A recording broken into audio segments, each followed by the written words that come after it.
In late 2020, Pixar comes out with a theological, animated, purpose of life movie, Soul. Is this movie any good? Let's talk about it and analyze it. Coming up next.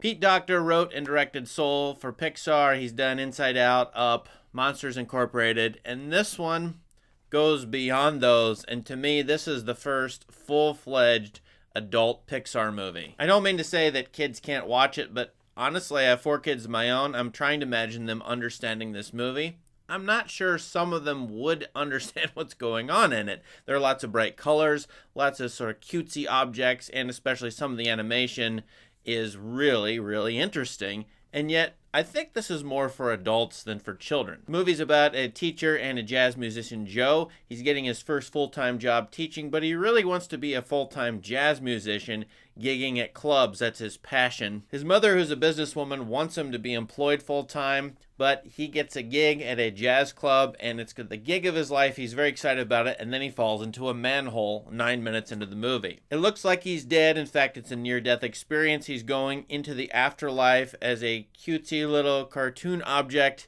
into the great beyond. But no, he refuses to do that, and instead he wants to go back to Earth to fulfill his purpose, which is to be a gigging jazz musician. Now, at this point, the movie introduces an afterlife and a pre-life world in which souls are going into the great beyond after their death, but also then Joe goes into the pre-life world where mini or baby souls are being trained to become humans, and then they jump into the earth and become new human beings, I think. This world seems to be a free-for-all fantasy world. It takes 25 minutes for the next phase of the movie. I think it's Act 2, in which the soul who doesn't want to become a body, named 22 in this movie, voiced by Tina Fey, jumps into the earth accidentally with Joe, and Joe doesn't go back into his body. He becomes a cat, a therapy cat in the hospital, and this 22, who is a fun-loving, free-for-all, rebellious type, goes into Joe's body. For most of the rest of the movie, then, you have a body swap plot involving Joe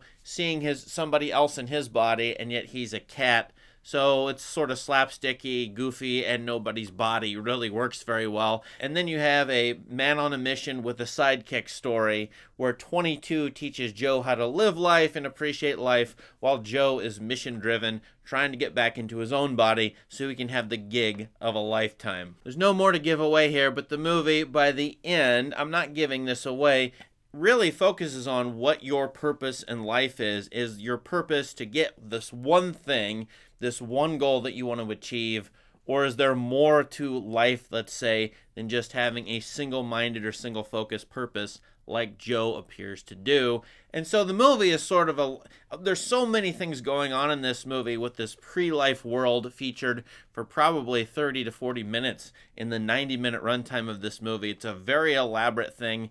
Maybe some of it's not necessary, but to get Joe to realize what his purpose in life is and to understand that purpose isn't just, well, one thing alone. Now, I've reduced the movie to that to make it simple, but I think the movie wants to be that simple by the end in a way. Its main message is for adults, especially middle-aged adults who are struggling with meaning and purpose in their lives. And when you watch this with kids, they might laugh at a few things. They might be ooh and ah at some of the candy-colored or bright pastel-colored parts of this movie.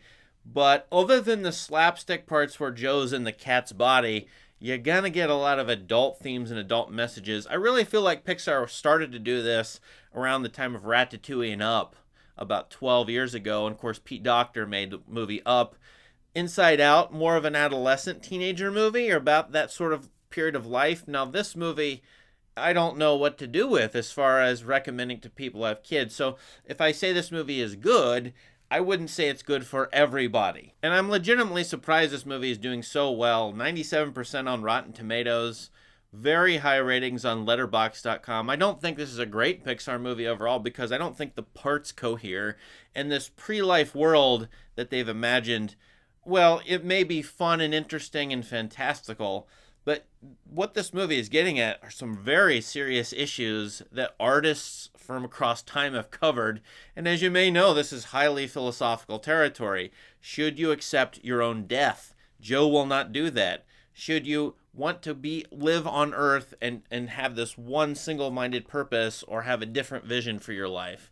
And I just read Boethius's Consolation of Philosophy, and as a very different answer to the question of what the purpose of everybody's life is and why it's that purpose. So here you get a 21st century movie, doesn't talk about God, doesn't really talk about the existence of anything supernatural. Now, I know this is an animated movie and it's cartoony, so maybe I should, give it some liberty to do what it wants. But yet, I think those things, the existence of God, what is death, is there a hell, is there a heaven, what is even beyond, where did we come from, how did we get to the world? There's some ideas in this movie that it just glosses over for the purpose of what I would say is therapy.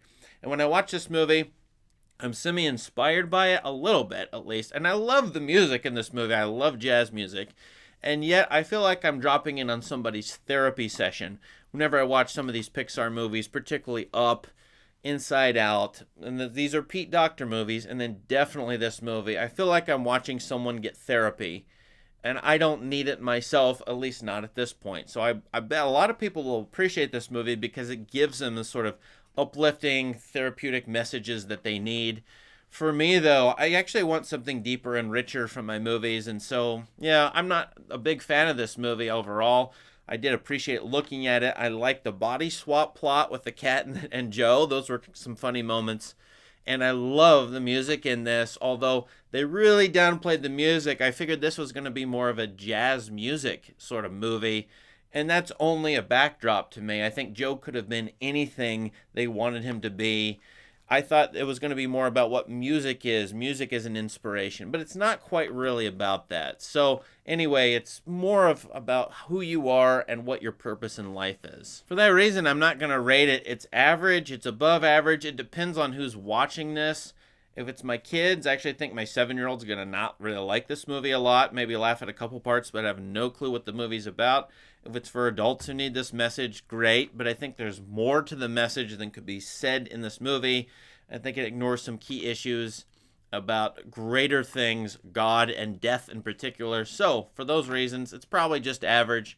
Above average, definitely, for the music and the visuals. And for Disney to put this only on DisneyPlus, their subscription service, in late 2020, it was going to be released in theater, I think is wrong. There's 16 minutes worth of credits. Hundreds of thousands of people worked on this movie very hard. You got to put this on the big screen to be seen and heard as it's supposed to be. Now it's just on little screens, and I know we're going that way in the world, but I wish Disney would have put this in a movie theater so we could see it and hear it the way these thousands of great artists designed it for. What do you think of this review? Let me know in the comments, and please subscribe to this channel for more great content. Thanks, and have a great day.